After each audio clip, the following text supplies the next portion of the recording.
Hello guys, trip and epic with ശരത്തിന്റെ പുതിയ വ്ളോഗിലേക്ക് വെൽക്കം ഗൈസ്. അപ്പോൾ നമ്മുടെ ഹത്തയുടെ നെറുകയിൽ ടോപ്പിലെത്തിയിരിക്കുകയാണ് ഗൈസ്.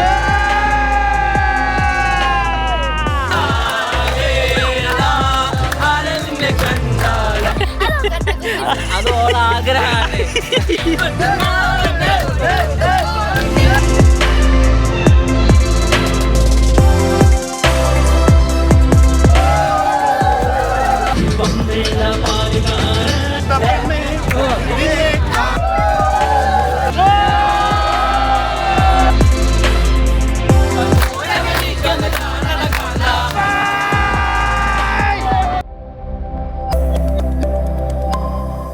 അപ്പം ഇന്ന് നമ്മൾ പോകാൻ പോകുന്നത് UAE പ്രധാന ടൂറിസ്റ്റ് പ്ലേസ് ആയിട്ടുള്ള ഹത്തയിലേക്കാണ്. ഹത്ത എന്ന് പറഞ്ഞു കഴിഞ്ഞാൽ ഒരുപാട് വലിയ വലിയ മലനിരകളും അതുപോലെ ചെറിയ ലേക്കുകളും അങ്ങനെ ഒരുപാട് ഡാമുകളും ഒക്കെയുള്ള ഒരു ബ്യൂട്ടിഫുൾ ആയിട്ടുള്ള ഒരു പ്ലേസാണ്.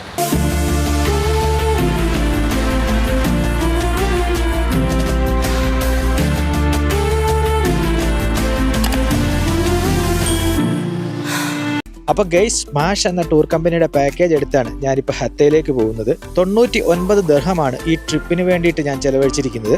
രാവിലെ 8 മണിക്ക് പോയാൽ വൈകുന്നേരം 8 മണിയോടെ തിരിച്ച് നമുക്ക് ദുബായിലെത്താം. അതുപോലെ ഗൈസ്, ഫുഡൊക്കെ ഈ പാക്കേജിൽ ഇൻക്ലൂഡഡ് ആണ്. അതുപോലെ ഗൈസ്, ഈ ട്രിപ്പിൻ്റെ വേറൊരു എക്സൈറ്റ്മെൻറ്റ് എന്താണെന്ന് വെച്ച് കഴിഞ്ഞാൽ നമ്മൾക്ക് ആർക്കും പരസ്പരം അറിയില്ല കേട്ടോ. ഇതൊരു ഗ്രൂപ്പ് ടൂറാണ്. പല സ്ഥലങ്ങളിൽ നിന്നും പല ആൾക്കാരാണ് വരുന്നത്. അപ്പോൾ നമുക്ക് ഒരുപാട് ആൾക്കാരെ പരിചയപ്പെടാനും അവരുടെ കൂടെ നമുക്ക് ടൈം സ്പെൻഡ് ചെയ്യാനും ഒക്കെ കിട്ടുന്ന ഒരു ഗോൾഡൻ ചാൻസ് കൂടിയാണിത്. കാരണം നമുക്ക് കൂടുതൽ കാര്യങ്ങൾ അറിയാം, നമുക്ക് കൂടുതൽ സൗഹൃദങ്ങൾ ഉണ്ടാക്കാം ഈ ഒരു ട്രിപ്പിലൂടെ. ഗൈസ്, ഈ ഹത്ത എന്ന് പറയുന്നത് UAE എമിറേറ്റ്സിൻ്റെ കീഴിലാണ് കേട്ടോ. ദുബായിൽ നിന്ന് ഏകദേശം 110 കിലോമീറ്റർ ദൂരമുണ്ട് ഹത്തയിലേക്ക്. ഹജ്ജാർ മലനിരകളിലാണ് ഈ ഹത്ത എന്ന് പറഞ്ഞുള്ള ഭൂപ്രദേശം വരുന്നത്. ശരിക്കും പറഞ്ഞാൽ ദുബായിലുള്ള കാലാവസ്ഥയിൽ നിന്നും തികച്ചും വ്യത്യസ്തമാണ് ഈ ഹത്തയിലെ ഒരു ക്ലൈമറ്റ് എന്ന് പറയുന്നത്. അതുകൊണ്ട് തന്നെ ഈ ദുബായിൽ നിന്ന് ഒരുപാട് ആൾക്കാർ ഹത്ത വിസിറ്റ് ചെയ്യാൻ പോകാറുണ്ട്. ഹത്തയിൽ ക്യാമ്പിംഗ് അടക്കമുള്ള ഫെസിലിറ്റികളുണ്ട്. അപ്പോൾ ഇവിടുന്ന് ഒരുപാട് ആൾക്കാർ വീക്കെൻഡിലൊക്കെ ഹത്തയിലേക്ക് പോയി അവിടെ ക്യാമ്പ് ചെയ്ത് ഒരു ദിവസം സ്പെൻഡ് ചെയ്തൊക്കെയാണ് വരുന്നത്. പക്ഷെ നമ്മളീ പോകുന്ന പാക്കേജിൽ രാവിലെ പോയിട്ട് വൈകുന്നേരം തിരിച്ചെത്തുന്ന രീതിയിലാണ് ഇവർ അറേഞ്ച് ചെയ്തിരിക്കുന്നത്.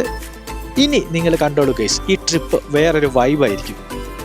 നമ്മുടെ ആദ്യത്തെ പ്രോഗ്രാം നമ്മുടെ ഗാന്ധി ബ്രോ ഒരു പാട്ട് പാടാൻ പാടി ഗൈസ്. അടിക്കോ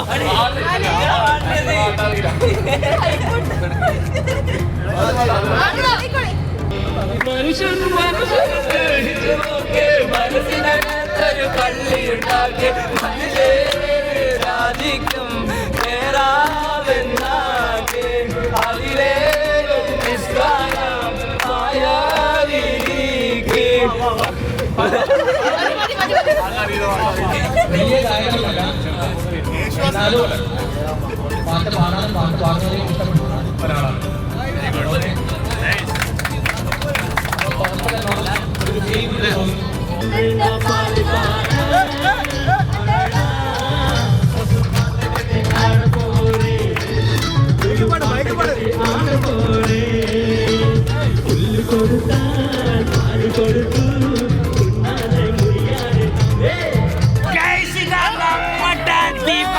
ഒരു പൊളി പാട്ട് പാടാൻ പോവാണ്.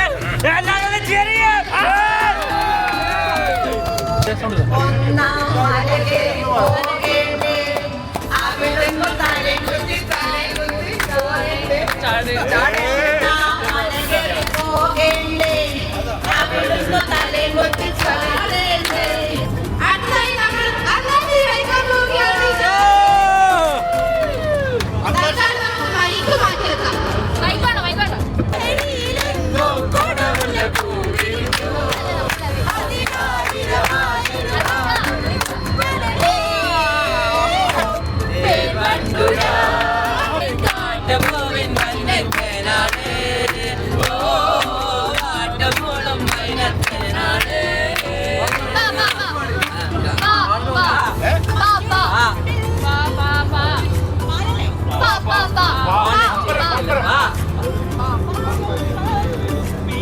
പച്ച പരന്തത്തെ പാട്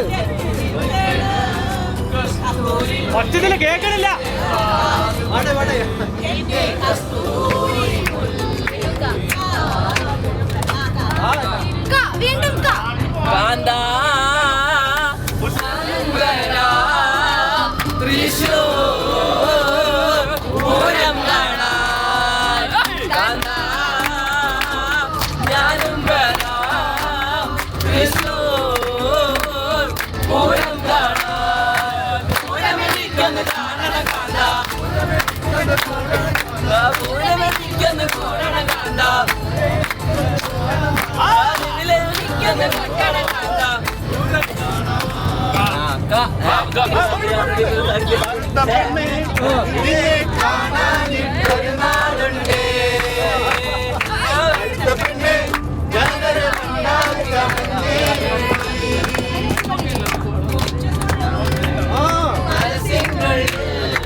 ഈ കാണുന്നവരൊക്കെയാണ് കേട്ടോ ഈ ട്രിപ്പിൻ്റെ പ്രധാന കോർഡിനേറ്റർമാർ എന്ന് പറയുന്നത്.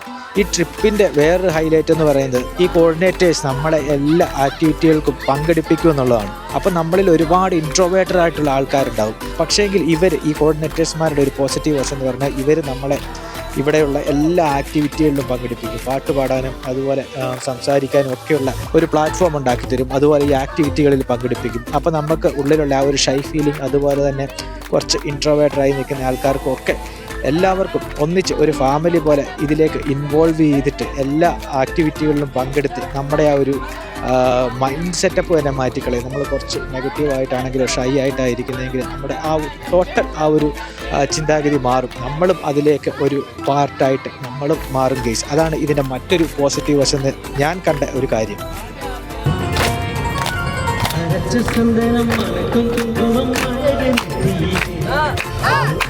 പുസ്തകം പുതിയ പുസ്തകം തിരിക്കും കണ്ടലിലെ ഒരു സുന്ദരൻ വന്നത് പോൽ ഒരു സുന്ദരി വന്നതെന്ന് ഒരു മന്ദിരം വെച്ചത് പോൽ പല മായങ്ങൾ തന്നതെന്ന് കറുത്തൊരു പെണ്ണാണ് കണ്ണാണ് ചരളാണ് കാട്ടുപൂവിൻ കണ്ണിൻ തേനാണ്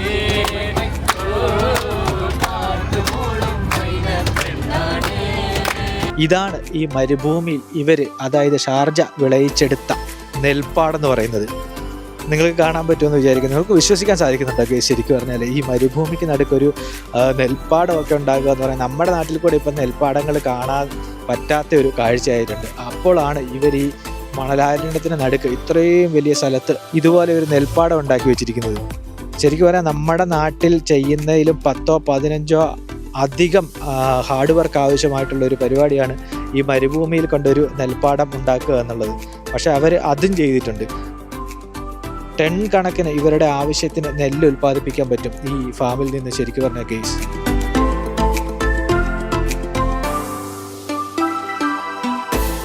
അതുപോലെ തന്നെ നമ്മൾ ഈ പോകുന്ന വഴിയിലൊക്കെ ഗൈസ് ഒരുപാട് മലനിരകളാണ്. ഇതിനു മുന്നേ ഞാൻ മുസാണ്ടം ട്രിപ്പ് ചെയ്തിരുന്നു.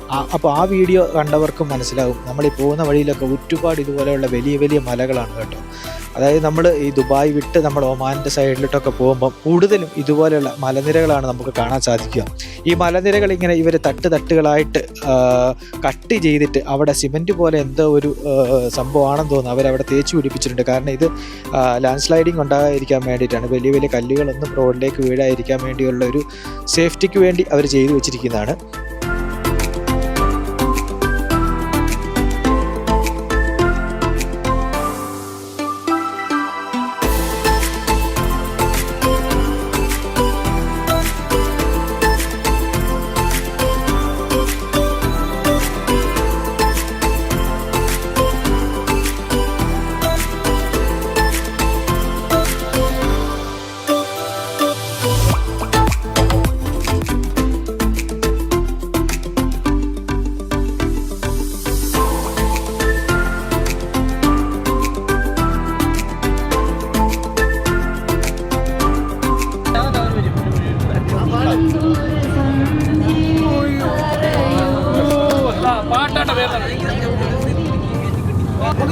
അല്ല ഏതാണ് ഒരാൾ പാട്ട്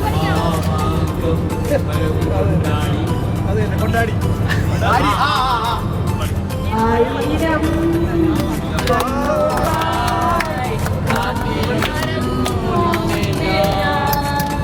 മൊബൈലൊക്കെ എടുത്ത് പാടി ഇഷ്ടംപോലെ പാടി തിങ്കളെ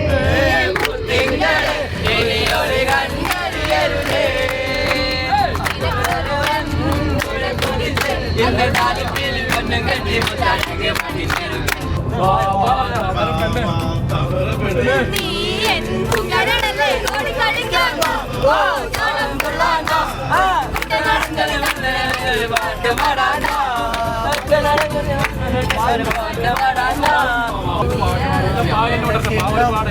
ഉന്നമടക്കായലിൽ വീണേ രണ്ടിലാം കയ്യിൽ മെല്ലെ കൊരിയെടുക്കാൻ വെണ്ണിലവേ പിന്നെ താണ്ടി വരുവായ വിളയാടി തോടിച്ച് പെണ്ണെ നിന്നെ കാണാനിട്ടൊരു നാളുണ്ട്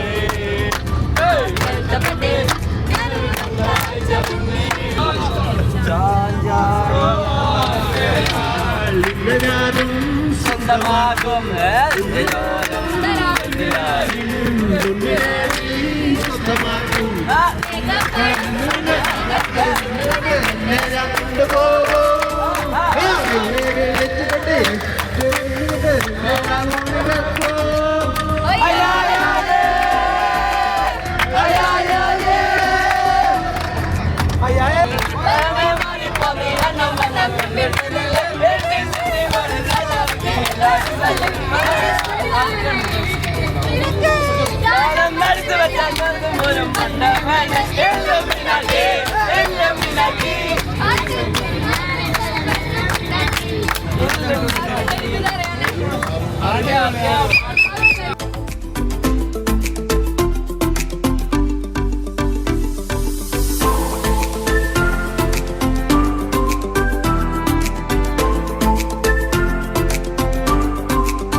ഗൈസ് അങ്ങനെ ഏകദേശം 2 മണിക്കൂർ നീണ്ട ട്രാവലിന് ശേഷം നമ്മൾ ആദ്യത്തെ ട്രിപ്പിലുള്ള സ്പോട്ടിലെത്തിയിരിക്കുകയാണ്.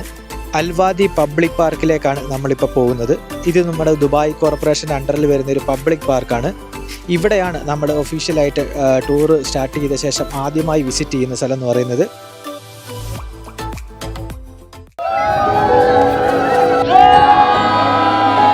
അപ്പോൾ നമ്മളിത് ഹത്തയുടെ നെറുകയിൽ ടോപ്പിലെത്തിയിരിക്കുകയാണ് ഗൈസ്.